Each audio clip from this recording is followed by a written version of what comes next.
Halo teman-teman semua, jumpa lagi bareng saya Daniel dalam catatan Daniel. Nah, teman-teman, di video ini saya akan merangkum salah satu buku legendaris karya Aswad Damodaran. Jadi judulnya adalah The Little Book of Valuation. Buku ini akan mengajarkan kita bagaimana cara sederhana menilai perusahaan, kemudian memilih saham, dan menghasilkan profit dengan pendekatan yang sederhana. Nah, jadi diharapkan setelah membaca atau menonton video ini, kamu bisa lebih percaya diri dalam menilai saham. Setelah saya menemukan buku ini kurang lebih 1 tahun yang lalu, atau kurang lebih 2 tahun ya, 2023 ini akhir 2024, saya jadi lebih percaya diri atau lebih yakin dalam memilih saham yang mana saham-saham tersebut benar-benar punya prospek yang bagus. Jadi selain fundamental kuat, kemudian harganya murah, saham tersebut juga punya prospek yang bagus. Sekurang-kurangnya ada 3 indikator yang bisa kita kategorikan bahwa itu saham sederhana. Jadi cara kita melakukan analisis juga termasuk sangat sederhana, bahkan hanya dengan common sense saja kita bisa melakukan analisa saham. Jadi ini adalah ringkasan buku The Little Book of Valuation karya Aswad Damodaran. Kenapa sih buku ini amat penting bagi kita sebagai pemula?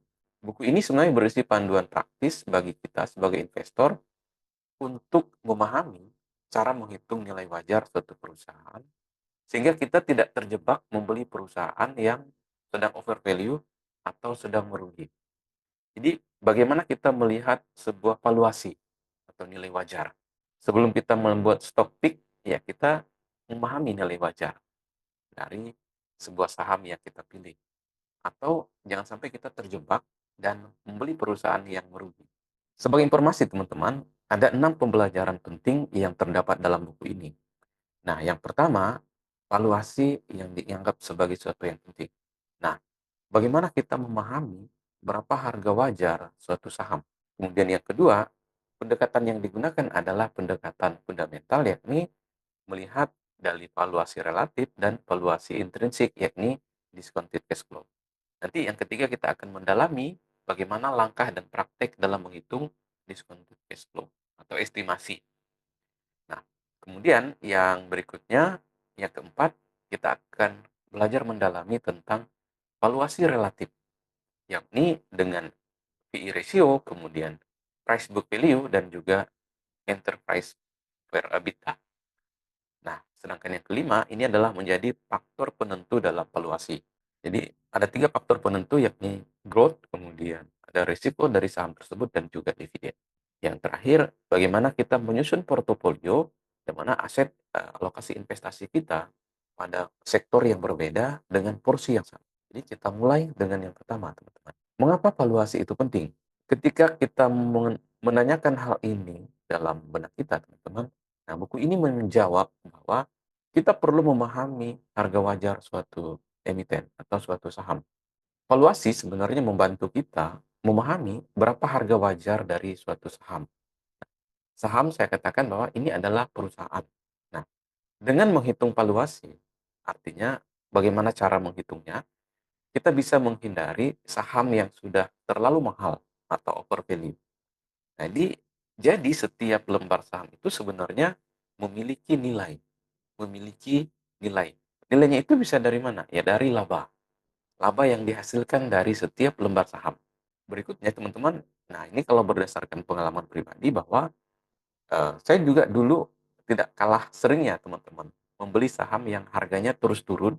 Ya ternyata saham itu masih sekarang, sampai sekarang masih di portofolio saya yang satu. Dan ternyata saham itu saya beli di pucuk. Dan karena saya masih belajar, porsinya memang kecil. Jadi ya paling seharga 1,5 juta.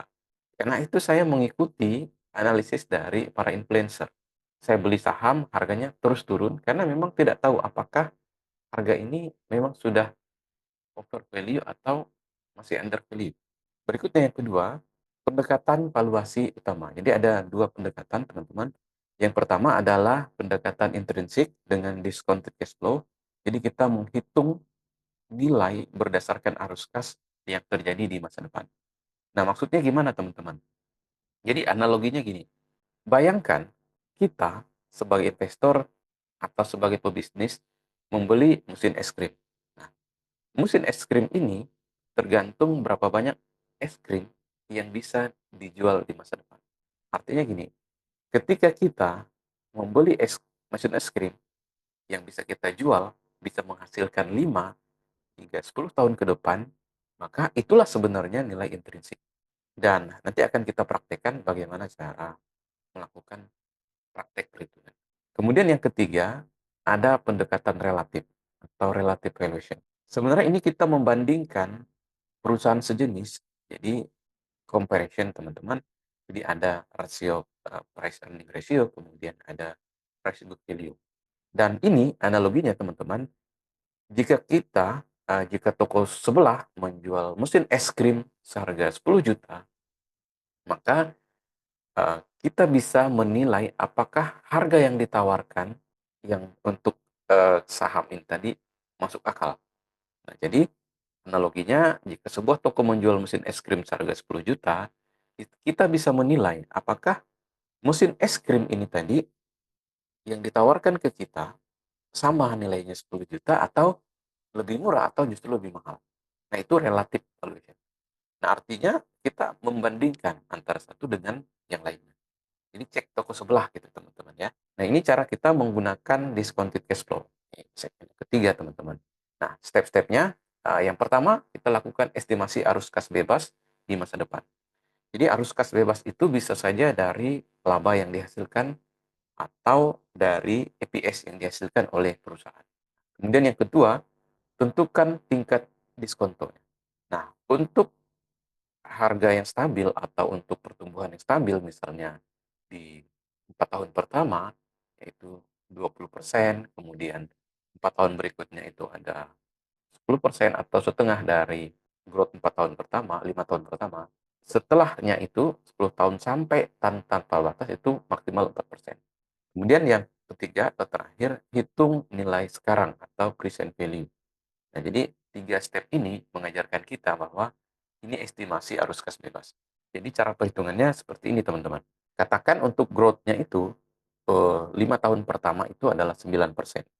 Maka untuk growth 9%, maksimal 9%, kita memberikan discounted-nya itu atau diskonnya itu adalah 12%. 5 tahun berikutnya adalah 5%. Setelahnya 4 tahun sampai tak terbatas, sampai 100 tahun pun, nilainya nanti sebenarnya hasilnya akan nol. Jadi anggap tadi mesin es krim ini akan menghasilkan sampai kita asumsikan bahwa laba di tahun lalu itu sekitar Rp51. Rp51.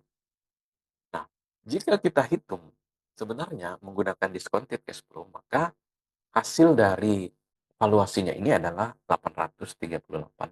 Nah, ini dengan diskon 12%, teman-teman. Nah, artinya kita menyesuaikan growth. Nah, ketika growth-nya tinggi, maka diskonnya juga akan cenderung lebih rendah. Misalnya growth-nya sampai 20% 5 tahun pertama, teman-teman. Kita asumsi.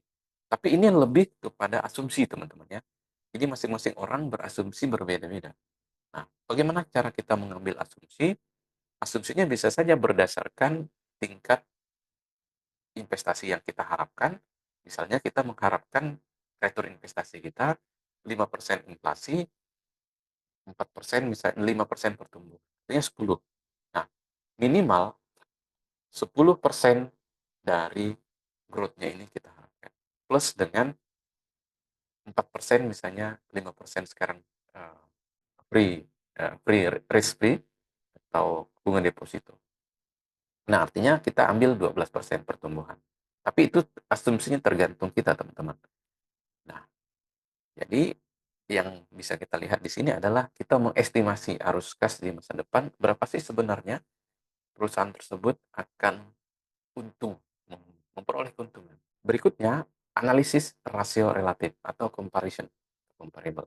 Nah, jadi rasio yang paling umum yang bisa kita gunakan untuk menghitung relative valuation adalah price earning ratio, kemudian price book value, dan juga enterprise for EBITDA. Jadi EBITDA itu adalah earning before interest and tax, depreciation and amortisasi. Jadi nilai nilai perusahaan atau enterprise value dibandingkan dengan laba sebelum bunga, pajak, depresiasi, dan amortisasi. Artinya sama dengan menghitung laba operasi dibagi dengan enterprise value. Nah, enterprise value itu sama dengan market cap plus utang dikurangi dengan kas. Itu enterprise value. Nah, gimana cara kita kemudian yang pertama cari dan pilih perusahaan pembanding yang relevan. Nah, gimana caranya? Cari industri sejenis dan sektornya sama. Nah, misalnya gini, ketika Anda membandingkan sektor consumer good misalnya, Anda membandingkan perusahaan sejenis, kemudian skalanya sama, dan juga tidak jauh berbeda. Misalnya, yang pertama, contoh teman-teman ya, ini disclaimer dulu. Yang pertama kita bandingkan antara ICBP dengan Mayora, kemudian Indofood. Nah, kemudian untuk menghitung PER, itu harga dibanding EPS. EPS itu ada earning per share. Misalnya harga sahamnya 500, kemudian EPS-nya 50. Maka PER-nya itu adalah 10 kali. Nah, EPS ini diperoleh dari laba bersih, total laba bersih dibagi dengan jumlah lembar saham. Kemudian untuk price book value, nah ini harga dibanding dengan book value per share. Jadi misalnya harga sahamnya tadi sama 500, kemudian book value-nya ini ternyata 1000. Nah, maka PBP-nya itu adalah 0,5 kali. Nah, artinya ini di under value, teman-teman. Dan 10 kali ini kita bandingkan lagi nanti dengan perusahaan sejenis. Misalnya tadi ICBP dengan INDF. Nah, sedangkan secara rata-rata sektor, teman, maka misalnya ketiga ini kita gabungkan berapa sih rata-rata PER dari industri dan sektoral. Jadi begitu cara-cara kita melakukan analisis rasio relatif. Untuk yang kelima, teman-teman, apa saja sih faktor-faktor yang mempengaruhi valuasi? Ini terdapat 4 faktor, teman-teman. Jadi nilai yang sekarang atau today-nya ini, dia ada 4 faktor yang mempengaruhi. Yang pertama adalah pertumbuhan. Nah, analoginya semakin cepat pertumbuhan sebuah perusahaan, maka nilai intrinsiknya ini akan ditaksir lebih tinggi. Karena harapan atau ekspektasi pelaku pasar itu juga tinggi. Maka dia dihargai lebih mahal biasanya. Yang kedua, ada risiko. Jadi semakin besar risiko, maka semakin rendah nilai perusahaan. Risiko itu berasal dari hutang, kemudian persaingan, kemudian juga berasal dari hal-hal yang tidak terduga. Ada risiko sistematis dan risiko tak sistematis. Yang ketiga adalah dividen. Jadi perusahaan yang membayar dividen stabil biasanya lebih menarik, dan tentu saja ini bagi investor konservatif. Saya pribadi biasanya menetapkan bahwa dividen itu minimal 3% sebagai bonus untuk kita menunggu bahwa sahamnya akan diapresiasi oleh pasar. Yang keempat, prospek emiten. Jadi, gimana prospek perusahaan ini ke depan? Jadi, tinjau industri atau sektoralnya. Apakah perusahaan ini tidak sedang sunset atau justru sedang sangat digandrungi? Dan lihat bahwa apakah perusahaan-perusahaan ini tingkat persaingannya tinggi. Nah, jadi untuk metode analisisnya, buku ini menyarankan kita untuk melihat prospeknya, teman-teman. Keempat hal ini akan mempengaruhi nilai masa depan. Jadi, keempat ini akan mempengaruhi valuasi sebuah saham. Nah, berikutnya, membangun portofolio berdasarkan valuasi. Jadi ada 3 kiat membangun portofolio. Yang pertama, lakukan diversifikasi. Jadi jangan hanya fokus pada satu saham under value. Lakukan diversifikasi untuk mengurangi risiko. Kemudian yang kedua, pilih saham yang berbeda sektor. Nah, alokasikan investasi di beberapa sektor yang punya valuasi menarik atau under value, teman-teman. Jadi tidak hanya satu sektor. Misalnya saham di sektor consumer goods semua murah. Jadi ketika Anda diversifikasi, masing-masing itu beda sektor. Ada yang consumer good, ada yang banking, kemudian ada yang mineral, ada yang energi, ada yang kesehatan. Yang berikutnya yang ketiga, kombinasi. Jadi kombinasi saham dalam portofolio kita itu wajib dikombinasikan. Jadi ada saham yang bertumbuh, ada juga saham yang dividen. Nah, kenapa ini penting? Jadi ini untuk menyeimbangkan, teman-teman. Jadi ketika saham growth-nya ini mengalami harga yang tidak terlalu bagus, maka akan diimbangi oleh dividen. Nah, dividen ini, teman-teman, akan membantu kita dalam menunggu atau memberikan bonus. Jadi 3 tip praktis yang bisa teman-teman lakukan adalah mulailah dengan saham yang sederhana. Jadi pilih perusahaan yang produknya kamu gunakan sehari-hari. Kemudian yang kedua, gunakan aplikasi di sekuritas atau website di IDX. Jadi gunakan aplikasi ini untuk memperoleh data-data informasi pasar, baik itu RTI bisnis atau Stockbit, atau langsung pada laporan keuangan yang terdapat di IDX. Yang ketiga, jangan takut salah. Jadi valuasi itu sebenarnya sebuah seni, sekaligus ilmu pengetahuan. Jadi semakin sering kita mencoba, maka akan semakin sering kita melakukan, dan kita semakin terlatih. PR buat teman-teman, cobalah analisis satu saham menggunakan valuasi relatif dengan rasio PER dan PBB. Lalu bandingkan dengan perusahaan sejenis. Dan setelah itu, tulis pengalaman Anda di kolom komentar. Saya tunggu komentar Anda, dan terima kasih buat Anda yang menonton sejauh ini. Video ini cukup panjang, dan salam satu frekuensi.